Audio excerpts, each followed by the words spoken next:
For months, an organized criminal gang operated quietly in India, blending seamlessly into everyday life while carrying out a calculated campaign of blackmail, theft, and intimidation. From the outside, nothing seemed unusual. Busy streets flowed as normal, neighborhoods went about their routines, and victims carried on with their lives, many hiding a terrifying secret. But behind closed doors, a criminal operation was unfolding, one built on fear, manipulation, and control. This was not random crime. This was not opportunistic theft or impulsive wrongdoing. This gang selected their victims carefully. They studied routines, personal vulnerabilities, social pressures, and moments of weakness. Each target was chosen with intent, and each crime was planned to maximize silence and compliance. The gang understood something crucial. Fear keeps people quiet. Shame keeps people obedient. And intimidation keeps crimes hidden for longer than most people realize. Victims were trapped in a cycle of threats and loss. Some were forced to hand over money repeatedly. Others had valuables stolen under the pressure of exposure. Many lived in constant anxiety, terrified that a single refusal could destroy their reputation, their family, or their livelihood. The emotional damage often went far deeper than the financial losses. Sleepless nights, paranoia, strained relationships, and a growing sense of helplessness became part of daily life for those caught in the gang's grip. What made this case even more disturbing was how openly the gang operated. They did not hide in abandoned buildings or remote areas. They moved through public spaces, communicated confidently, and used everyday environments as cover for their crimes. To neighbors, colleagues, and passersby, they looked ordinary. But to their victims, they were a constant, looming threat. This story is not just about crime. It is about power. It is about how organized criminals exploit fear, social pressure, and silence to maintain control. And it is about how long such operations can continue when victims feel they have nowhere to turn. Before we go any further, if you want more real, in-depth crime stories like this one, make sure you like this video, subscribe to Real Crime Saga, and turn on notifications. Your support helps bring these stories to light and keeps important conversations going. As we dive deeper into this case, we will uncover how this gang built their operation, how they managed to stay hidden for so long, and what finally led to their downfall. Because while fear may keep crimes hidden for a time, it rarely keeps them buried forever. In the next part of the story, we take a closer look at where all of this unfolded. The streets, the atmosphere, and the environment that allowed this gang to operate in plain sight, and how an ordinary setting became the backdrop for an extraordinary criminal operation. The crimes unfolded in the heart of a bustling Indian city, an urban environment defined by constant movement, noise, and anonymity. Streets were crowded from dawn to dusk. Markets overflowed with people. Offices, apartment blocks, and transport hubs remained packed with strangers passing one another without a second glance. It was the perfect environment for a criminal gang to hide in plain sight. In a city where millions coexist, it is easy to become invisible, and this gang understood that better than most. Before the arrests, there was a growing sense that something was wrong. Reports of thefts began to surface quietly. Money disappeared under suspicious circumstances. Valuables went missing without clear explanations. Some people spoke of being pressured or threatened, but few were willing to put their experiences into words publicly. The crimes did not follow a single pattern that authorities could immediately trace. Instead, they appeared scattered, disconnected, and difficult to link together. Victims often chose silence over exposure. In a society where reputation, family honor, and social standing carry enormous weight, the threat of embarrassment or public shame was enough to keep many people quiet. The gang exploited this deeply ingrained social pressure. They knew that even a hint of scandal could ruin lives.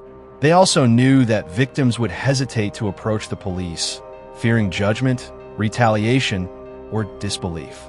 This silence allowed the gang to operate longer than it should have. Each unreported crime strengthened their confidence. Each victim who paid, complied, or stayed quiet reinforced their belief that fear was their most powerful weapon. The city itself became a shield. With so many people moving through shared spaces every day, the gang could observe targets, make contact, and disappear into crowds without attracting attention. The urban environment also provided the gang with access to information. In crowded residential areas, people overheard conversations. In offices and social gatherings, personal details were shared casually.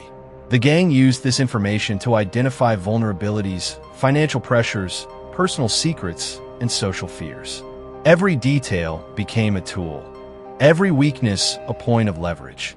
As the crimes continued, a low-level unease spread through certain circles. People became more cautious. Trust eroded quietly. Some victims noticed others behaving strangely, withdrawing from social interactions, or suddenly struggling financially, but few connected the dots. The fear was not loud or dramatic. It was subtle, creeping, and deeply personal. The gang thrived in this atmosphere. They did not need violence in the traditional sense. The threat of exposure, humiliation, and social destruction was enough.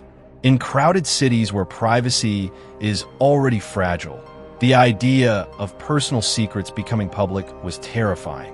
The gang understood this fear and used it relentlessly. This setting was not chosen by chance. It was carefully exploited.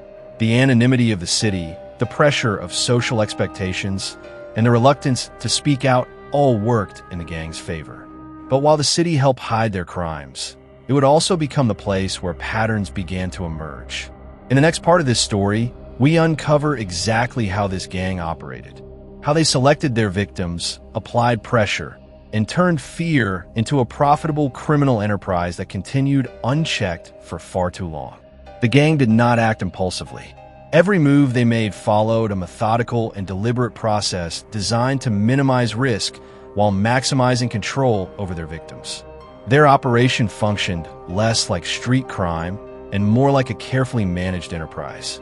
Each member had a role, and each step was calculated to keep victims trapped in fear while keeping the gang hidden behind layers of intimidation and deception.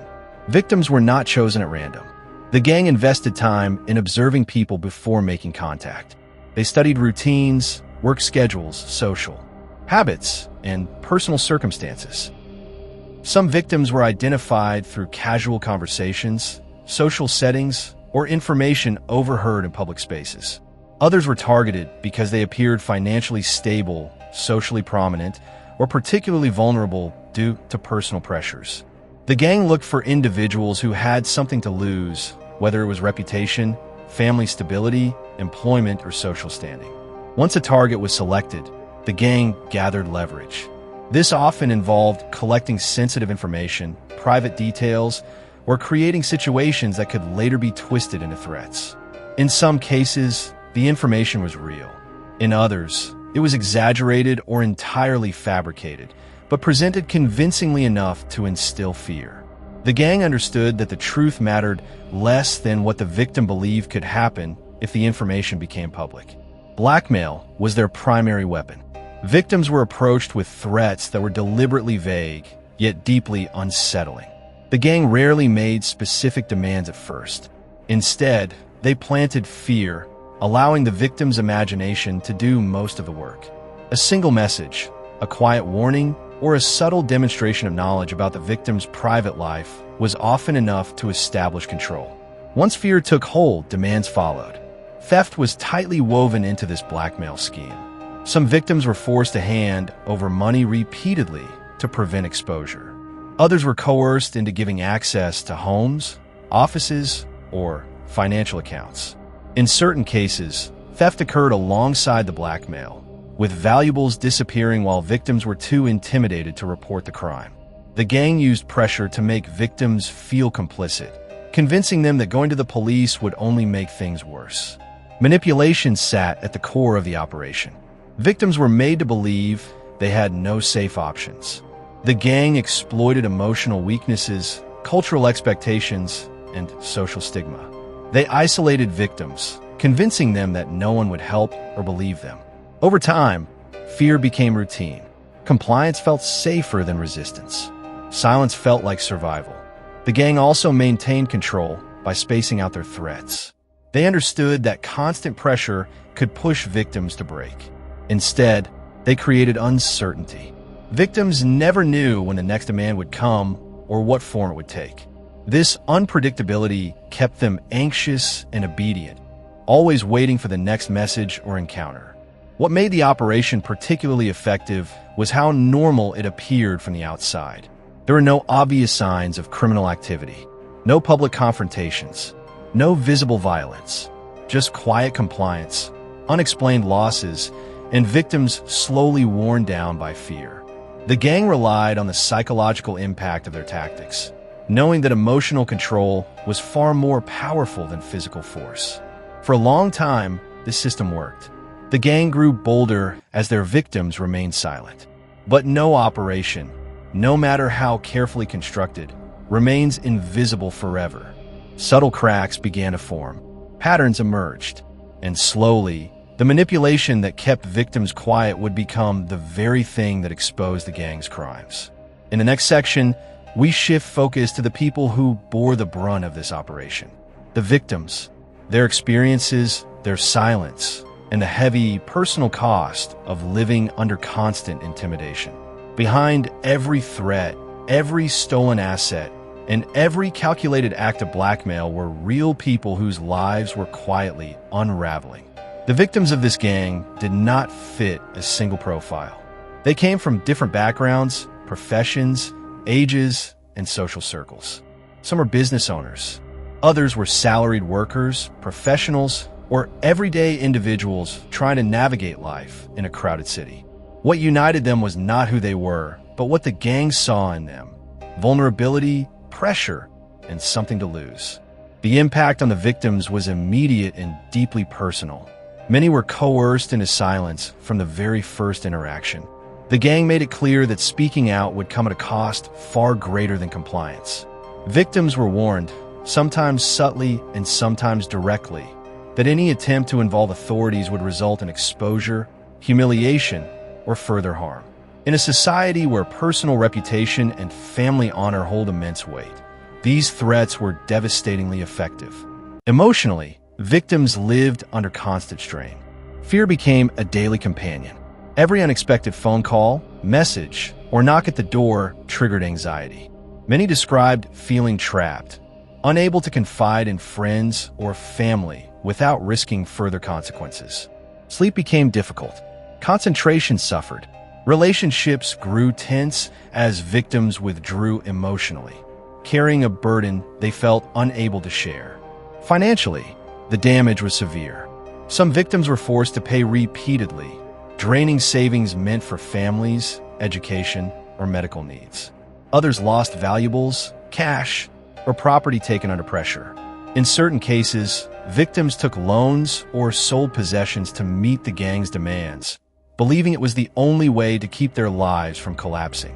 The financial strain often compounded the emotional distress, creating a cycle of desperation and dependence. Reputations were another powerful weapon used against the victims. The gang exploited social stigma, knowing that even unproven allegations could ruin careers and relationships. Some victims feared losing their jobs. Others worried about the impact on marriages, children, or elderly parents. The mere possibility of public exposure was enough to silence them, even when they knew they were being wronged. Shame played a critical role in keeping victims quiet. Many blamed themselves, questioning their own decisions or actions, even when they had done nothing illegal or immoral. This self-blame made it harder to seek help. Fear of judgment from authorities or society reinforced the silence. The gang thrived on this isolation, knowing that a victim who feels alone is easier to control. What made this case particularly disturbing was the sheer reach of the gang. Their victims were not limited to one neighborhood or one social group. The crimes cut across economic and social boundaries, demonstrating how adaptable and far-reaching the operation had become. This wide reach made it harder to connect the dots early on, as victims often believed they were suffering alone. For many, the decision not to report immediately was not a sign of weakness, but a reflection of the immense pressure they faced. Survival felt more urgent than justice. But over time, the emotional toll became unbearable. Cracks began to form in the silence, and slowly, the voices that fear had suppressed would begin to surface. In the next part of this story, we follow how law enforcement first became aware of the gangs, activities, and how a difficult, complex investigation began to take shape. The investigation into the gang did not begin with a dramatic raid or a major breakthrough. It began quietly, almost cautiously, through fragments of information that, on their own, seemed unremarkable. A complaint here, a hesitant report there. At first, law enforcement had no clear picture of what they were dealing with. What they saw were isolated incidents, a case of theft that didn't quite add up, a report of intimidation without enough detail, a victim unwilling to fully explain what had happened. Some of the earliest clues came from individuals who approached the police indirectly. They did not always file formal complaints. Instead, they asked questions. They sought advice. They tested the waters, trying to understand whether their situation was serious enough to involve authorities. Many were visibly nervous, fearful of repercussions, and reluctant to put anything on record. This hesitation immediately complicated matters for investigators. What raised concern among law enforcement was the similarity in these fragmented stories. Different people from different parts of the city were describing experiences that shared common elements. Threats involving personal information, pressure to hand over money or valuables, and a strong fear of exposure. None of the victims initially named the perpetrators. Some refused to provide full details. Others asked for confidentiality above all else. This lack of cooperation was one of the biggest challenges investigators faced early on. Police understood why victims were afraid, but without statements, evidence, or names, there was little they could act on immediately. Digital crimes, especially those involving blackmail, often leave victims emotionally paralyzed. Investigators had to tread carefully, balancing the need for information with the need to build trust. Another challenge was the absence of obvious physical evidence. The gang was careful. Transactions were often done in cash. Threats were sometimes delivered verbally or through disposable communication methods. Stolen items were moved quickly. There was no single crime scene, no clear timeline, and no immediate suspects. To the untrained eye, these cases looked disconnected. Despite this, investigators began to sense that something larger was at play. They started reviewing reports collectively rather than individually. Patterns slowly emerged. Similar language used in threats, comparable methods of intimidation, overlapping locations, recurring types of victims. Each connection was small, but together they began to form a clearer picture. Police also noticed that the crimes seemed to escalate over time. Initial demands were smaller, followed by repeated pressure. Victims who complied once were targeted again. This suggested organization, coordination, and confidence, traits not typically associated with lone offenders. As investigators dug deeper, they realized that fear itself was part of the crime. Victims were being controlled long after the initial contact. This explained the silence, the delays in reporting, and the lack of cooperation. Understanding this shifted the police approach. Instead of pushing victims for immediate statements, they focused on building reassurance, emphasizing protection and confidentiality. Slowly, the wall of silence began to crack. One victim agreed to share more details, then another. Each account added another piece to the puzzle. Investigators compared timelines, locations, and descriptions. What had once looked like unrelated incidents now pointed toward a coordinated blackmail and theft operation. The investigation was still fragile. One wrong move could alert the gang and drive them further underground. But for the first time, law enforcement knew they were not chasing shadows. They were closing in on something real, organized, and dangerous. In the next section, we follow how surveillance, intelligence gathering, and patient police work finally led to a breakthrough that would expose the gang and bring their operation out of the shadows. With the growing suspicion that they were dealing with something far more organized than a series of isolated crimes, investigators shifted their approach. This phase of the case required patience, discretion, and precision. Any misstep could alert the perpetrators and cause them to disappear back into the anonymity of the city. Police knew they could not act on instinct alone. They needed intelligence, patterns, and undeniable proof. Surveillance became the backbone of the investigation. Officers began quietly monitoring locations linked to multiple complaints. They observed movements around residential areas, workplaces, and public meeting spots where victims had previously mentioned encounters. These observations were not rushed. Days turned into weeks as investigators tracked routines, noting who appeared repeatedly, who met whom, and how often certain individuals crossed paths with reported victims. Digital intelligence also played a critical role. Investigators examined communication methods described by victims, identifying similarities in language, timing, and pressure tactics. Messages that once seemed isolated now revealed a pattern of coordination. Threats followed a structure. Demands escalated in similar stages. Silence was enforced through consistent psychological pressure. These details confirmed what police had suspected. This was not the work of impulsive individuals, but a structured criminal group operating with shared tactics and intent. As surveillance continued, the picture sharpened. Certain individuals appeared repeatedly in different locations linked to separate victims. Vehicles were traced moving between key areas. Phone activity patterns overlapped. Investigators noticed that some members appeared to handle intimidation, while others managed theft or collection. Roles within the gang became clearer with time, reinforcing the belief that this was a coordinated operation. The defining moment came when investigators connected multiple victims to the same group of suspects. What once looked like coincidence now appeared deliberate. Different victims described similar encounters with different individuals, all linked by shared locations, timelines, and methods. This was the turning point. The evidence no longer suggested scattered criminal behavior. It pointed to an organized gang working together to exploit fear and silence. Despite the growing confidence, police resisted the urge to act prematurely. They understood that dismantling a network required more than arrests. It required proof strong enough to withstand scrutiny. Surveillance intensified.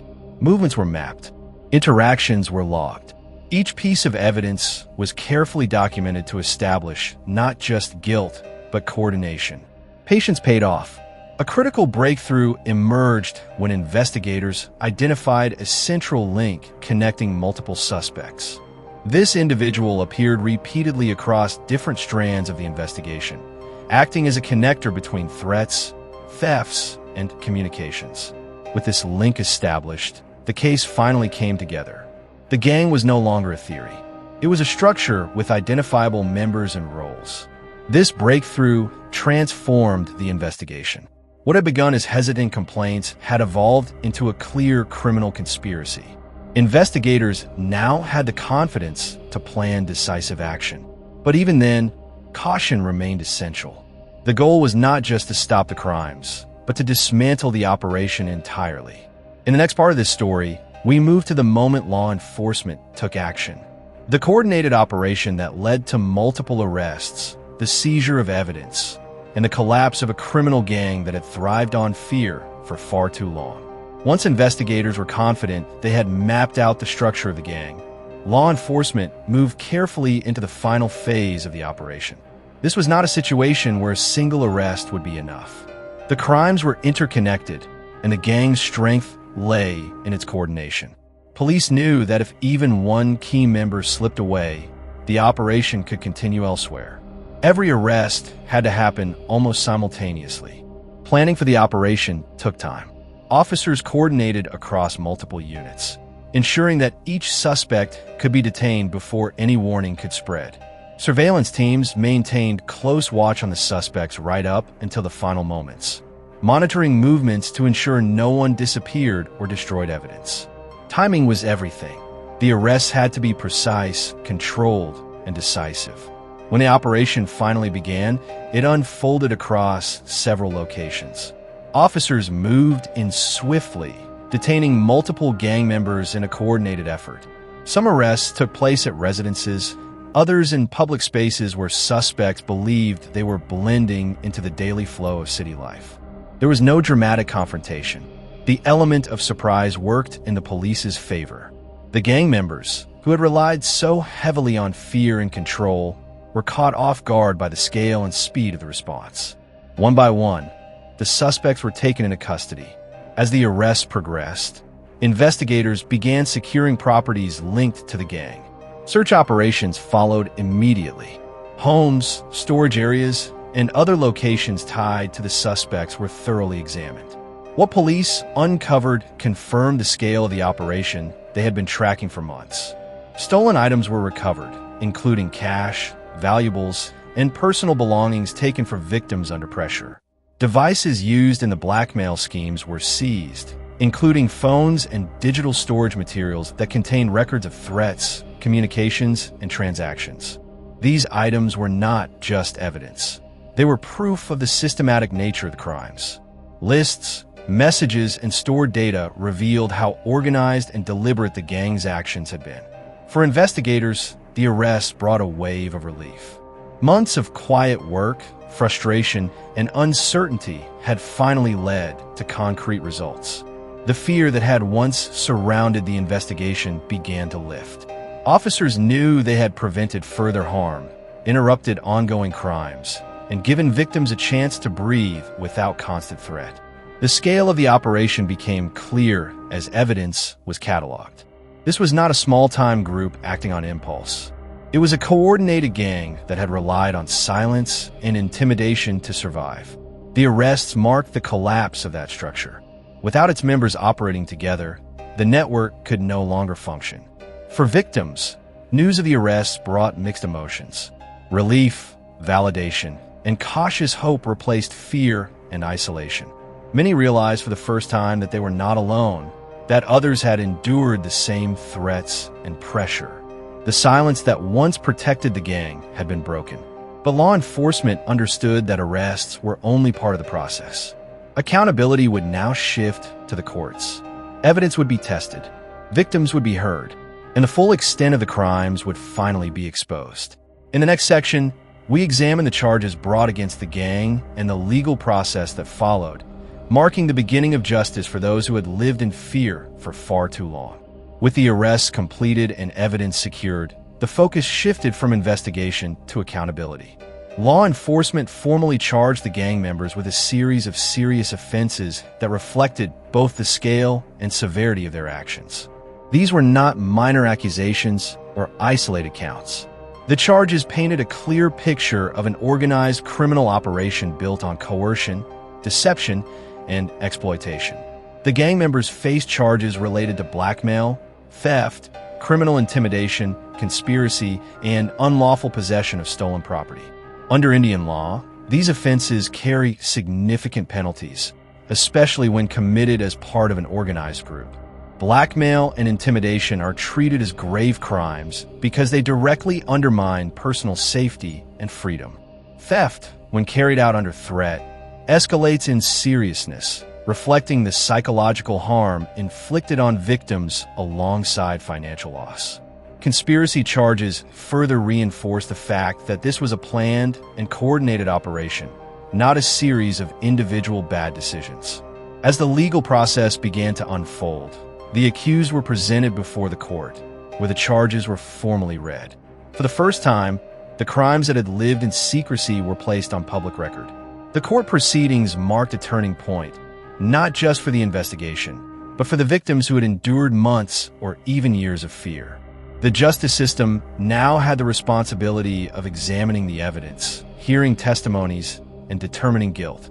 Investigators submitted detailed case files, including recovered stolen items, digital evidence, communication records, and surveillance findings.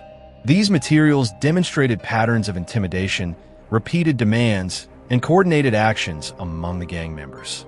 Prosecutors began the task of building a case strong enough to withstand legal scrutiny, knowing that organized crime cases often face aggressive defense strategies.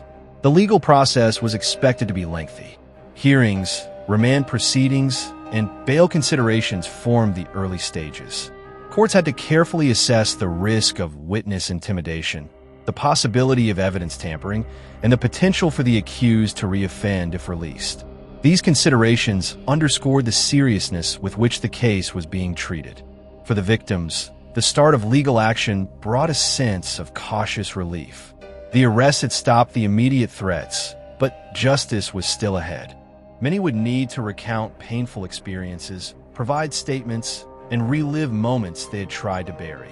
Support systems became crucial as victims navigated the emotional weight of participating in the legal process. Authorities were clear in their messaging. The arrests did not mark the end of the case. They marked the beginning of accountability. Each charge represented not just a violation of law, but a life disrupted, a trust broken, and a person harmed. The goal was not simply punishment, but recognition of the harm done and the dismantling of any remaining elements of the criminal network. As the case moved through the courts, it became a symbol of what can happen when silence is broken and fear is challenged. But the impact of this operation extended beyond the courtroom. It reshaped the community's understanding of blackmail crimes and reinforced the importance of reporting, even when doing so feels overwhelming. In the next section, we explore how these arrests and legal actions affected the wider community, bringing relief, awareness, and a renewed sense of vigilance to those who had unknowingly lived alongside this criminal operation. The arrest sent a powerful ripple through the local community, reshaping how people understood both the crimes that had taken place and the environment they lived in. For a long time, fear had quietly dictated behavior. Many residents had sensed something was wrong, but lacked the information or confidence to speak up. When news of the arrest spread, that fear began to loosen its grip, replaced by a collective sense of relief. For victims, the emotional impact was profound. Knowing that the people who had controlled their lives through threats and intimidation were now in custody brought a sense of validation. Many realized that what they had experienced was not isolated, and that their suffering was part of a much larger pattern. This understanding helped lift the weight of self-blame that had kept them silent for so long. Relief did not erase the trauma, but it created space for healing to begin. Residents who had not been directly affected also felt a shift. The arrests confirmed long-held suspicions that unexplained thefts, sudden financial struggles, and unusual behavior among neighbors were not coincidences. There was reassurance in knowing that the danger had been identified and addressed. Conversations that once avoided the topic of crime now became more open, with people discussing safety, vigilance, and the importance of supporting one another. Trust in law enforcement was strengthened by the outcome of the case. The careful, patient approach taken by investigators demonstrated that authorities were capable of addressing complex crimes, even when victims were initially reluctant to come forward. For many, this restored confidence in the justice system. It showed that silence does not guarantee protection, but reporting, even when difficult, can lead to meaningful action. The case also became a catalyst for awareness. Discussions about blackmail, intimidation, and psychological manipulation gained prominence. People began to recognize that crime does not always involve physical violence. Emotional coercion, threats, and exploitation can be just as damaging. This awareness encouraged more open conversations about consent, personal boundaries, and the dangers of silence. Community leaders and local organizations used the case as a reminder of the importance of reporting abuse early. Victims were encouraged to seek help without fear of judgment. The narrative began to shift from shame to support. Rather than questioning why victims stayed silent, the focus moved toward understanding the pressure they faced and ensuring others would not feel as isolated in similar situations. The arrests also reinforced the idea that organized crime thrives when communities look away. This case demonstrated that vigilance, shared responsibility, and cooperation with authorities can disrupt even carefully constructed criminal operations. Residents became more attentive to unusual behavior, more willing to check in on one another, and more prepared to speak up. While the community could not undo the harm that had already been done, there was a sense of empowerment in knowing that action had been taken. The fear that once protected the gang no longer controlled the narrative. Instead, accountability and awareness took its place. As the immediate shock settled, the case left behind an important lesson. Crime does not always announce itself loudly. Sometimes it hides behind silence and intimidation. Recognizing that truth became a turning point for the community. In the final part of this story, we step back to look at the broader implications of this case and reflect on what it reveals about organized crime, accountability, and the power of breaking silence. 10. Closing thoughts/outro. As this case comes to a close, it leaves behind more than just arrests and court proceedings. It leaves a powerful reminder of how organized crime can exist quietly, sustained not by violence alone, but by fear, manipulation, and silence. The blackmail and theft gang that once operated freely did not rely on chaos or recklessness. They relied on understanding human vulnerability, social pressure, and the reluctance to speak out. That is what made them dangerous, and that is what ultimately led to their exposure. This case shows that accountability does not begin with arrests. It begins the moment silence is broken. For months, the gang thrived because victims felt alone, ashamed, or too afraid to seek help. Once those barriers started to fall, even slowly, the entire operation began to unravel. The investigation proved that patience, careful strategy, and trust between law enforcement and the public can dismantle even the most calculated criminal networks. It also challenges the way society views crime.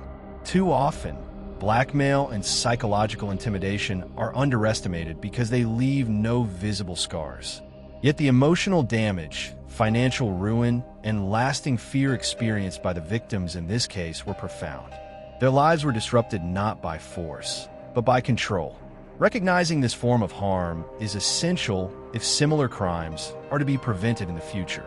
For communities everywhere, this story is a warning and a lesson. Organized crime does not always look like crime. It can wear ordinary faces, operate in familiar places, and hide behind everyday routines. Awareness, vigilance, and communication are powerful tools. When people speak up, patterns emerge. When patterns emerge, justice follows. For the victims, the road ahead is still long. Healing takes time. Trust takes time.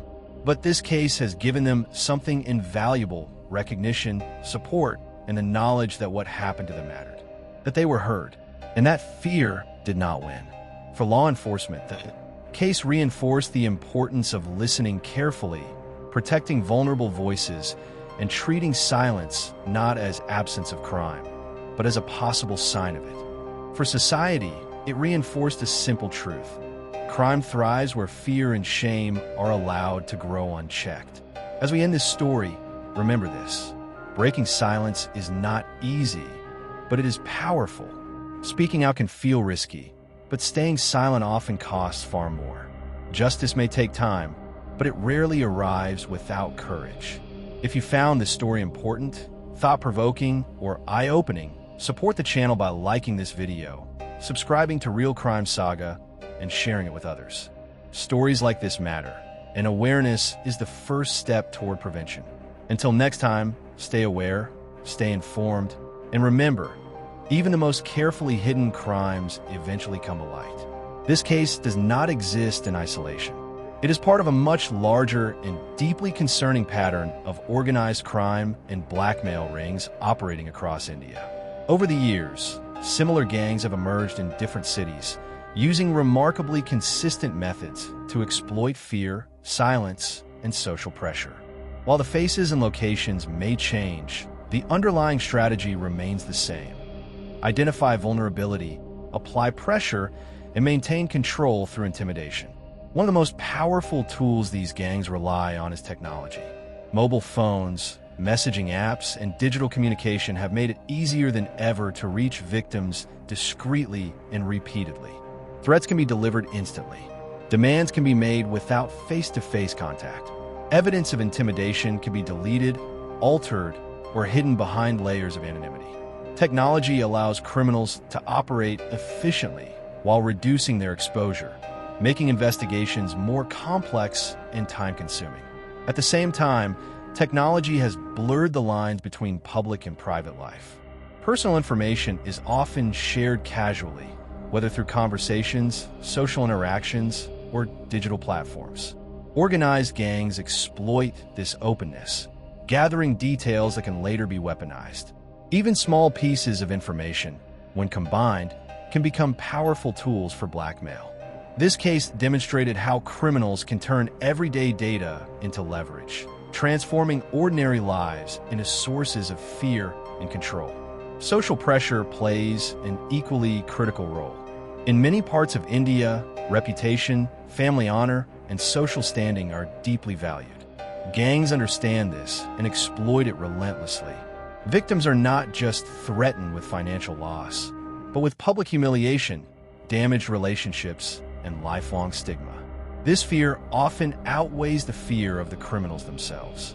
It is what keeps victims silent, isolated, and compliant. Fear is the final and most effective weapon. Not fear of physical harm alone, but fear of exposure, judgment, and irreversible social consequences. Organized blackmail rings depend on this fear to survive. The longer victims remain silent, the stronger the operation becomes. This is why such gangs can operate for extended periods without detection, even in densely populated cities. Cases like this highlight why vigilance and public awareness are essential. Organized crime does not always announce itself loudly. It often hides behind subtle intimidation, quiet compliance, and unexplained losses.